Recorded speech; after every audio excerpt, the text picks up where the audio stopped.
O Livro dos Espíritos, Allan Kardec, capítulo 3, livro 1, da criação, formação dos seres vivos. Pergunta 43. Quando a Terra começou a ser povoada? No princípio tudo era caos, os elementos estavam fundidos. Pouco a pouco cada coisa foi tomando o seu lugar. Então apareceram os seres vivos apropriados ao estado do globo. Pergunta 44. De onde vieram os seres vivos para a Terra? A Terra continha os germes que lhe esperavam um momento favorável para se desenvolver.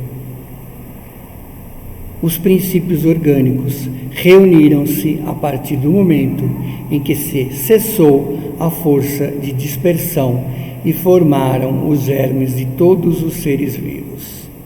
Isso, inclusive, na ciência contemporânea, né? Quando vamos na faculdade voltada à ciência, né? Tem uma explicação desse princípio, né? Dos germes que habitavam a Terra e que essa formação, né? Foi evoluindo até a formação dos seres como nós conhecemos hoje, né? Seria a evolução também. Os germes permanecem em estado latente e inerte, como a crisálida e as sementes das plantas, até que as condições ambientais propiciassem a eclosão de cada espécie. Então, os seres de cada espécie se reuniram e se multiplicaram. Então, a primeira fase, né, foi esses germes em estado latente, aguardando o momento propício da Terra.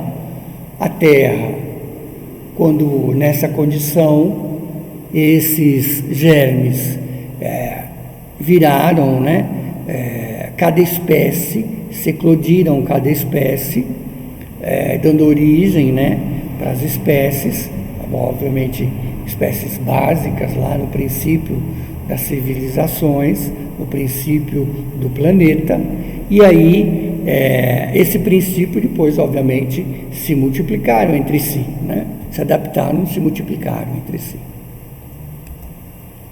45. Onde estavam os elementos orgânicos antes da formação da Terra?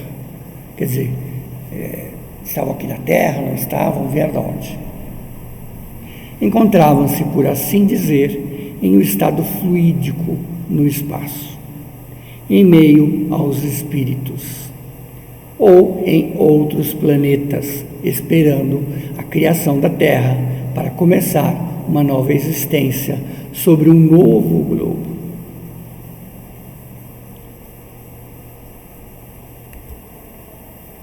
A química nos mostra as moléculas do corpo inorgânicos, unindo-se para formar cristais de uma multiplicidade constante, segundo cada espécie, desde que esteja nas condições desejadas.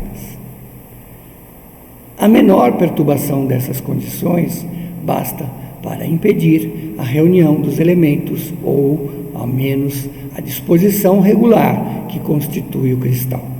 Vamos tomar exemplo, a pedra de basalto, quando uma erupção vulcânica, né, acontece, tem aquelas formações daquelas rochas cinzas, né, aquela lava vermelha, né, ela se expande, explode, vai pelo mar adentro, né, e resfria rapidamente, logo que é jogada no mar, né, e quando ela vai resfriando, ela forma aquelas pedras de basalto que a gente vê naqueles antigos paralelepípedos.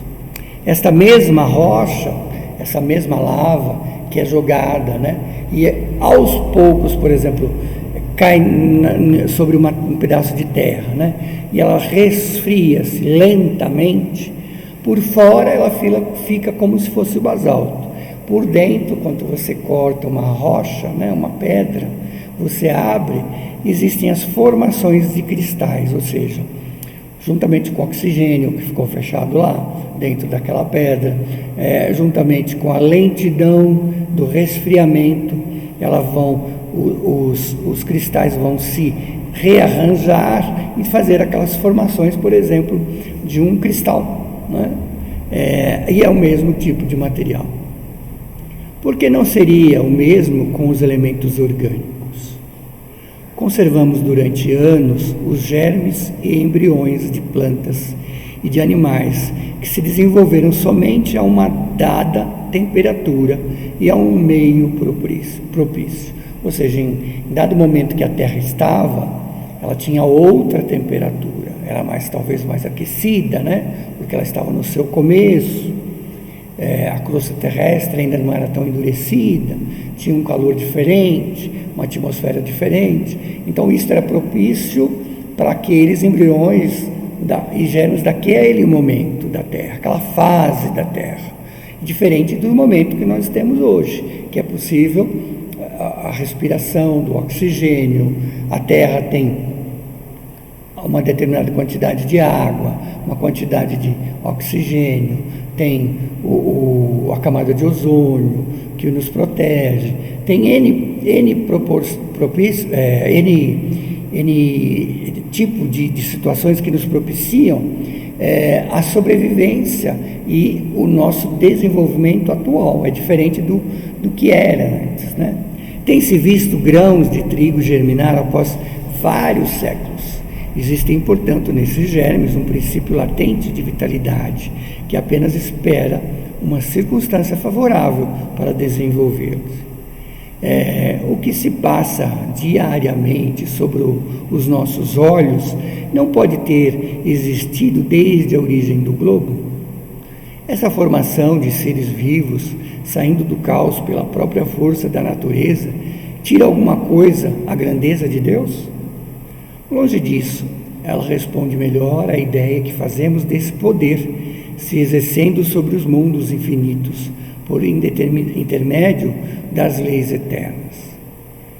Essa teoria não resolve, em verdade, a questão da origem dos elementos vitais. Quer dizer, não dá para se saber exatamente a origem desses elementos vitais, mas que Deus tem seus mistérios e estabeleceu limites a nossas investigações. Ou seja, ainda nós não temos consciência, não temos a capacidade, não temos ainda a maturidade para compreender, nem para imaginar como é, né?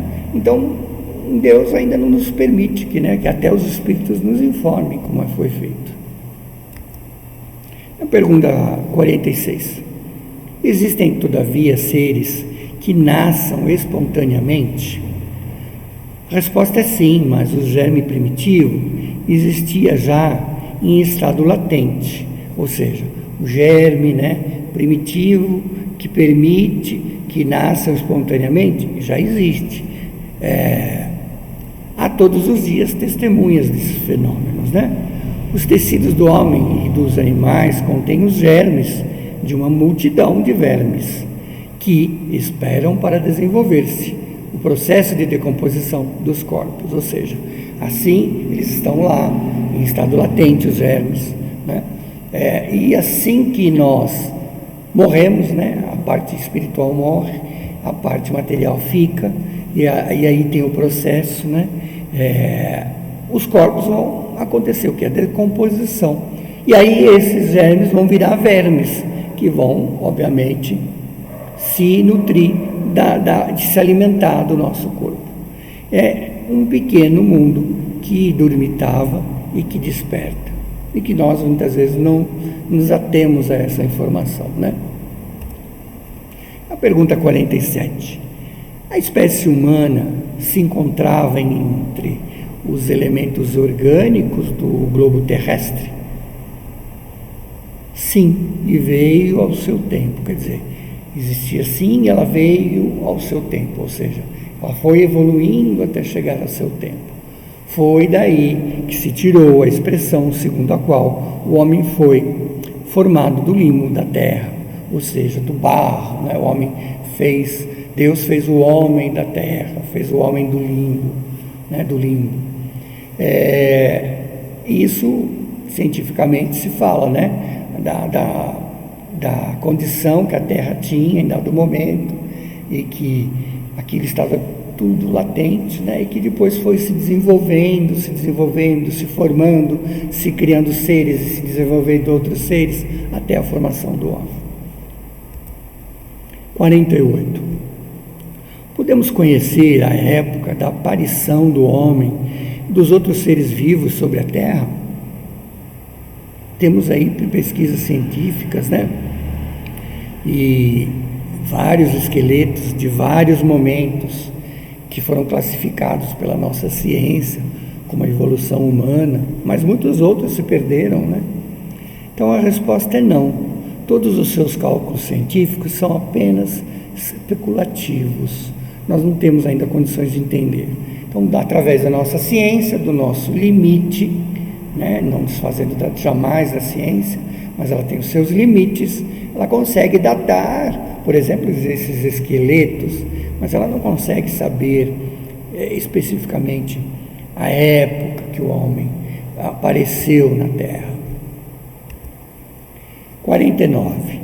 Se o germe da espécie humana encontrava-se entre os elementos orgânicos do globo, estavam contidos no nosso planeta, por que os homens não se formam espontaneamente como em sua origem, né? Até respondemos essa pergunta, né? Porque essa formação não acontece lá com os outros animais, né? Por que não acontecem com esses elementos? Ou seja, por que não se formam homens desses elementos novamente? O princípio das coisas é um dos segredos de Deus. No entanto, pode-se dizer que os homens, uma vez dispersos sobre a terra, absorveram em si os elementos necessários à sua formação, para transmiti-los segundo as leis da reprodução, através da reprodução. O mesmo se dá com as diferentes espécies e seres vivos. Então, quer dizer, se a Terra lá em um princípio tinha outra condição, né, era outra forma de sobrevivência ali, de condições climáticas, de condições de temperatura, condições do globo, muita água ou pouca água, se era uma era do gelo ou não, se era superaquecido ou não. Hoje o planeta está em outra formação, de outra forma, né? Existe a possibilidade do homem estar vivendo aqui, respirando, os animais respirando, porque existem oxigênio, né? Existe a formação dos seres através de um dos outros, se cruzando necessariamente, né? Com isso, nós terminamos aqui a parte desse capítulo.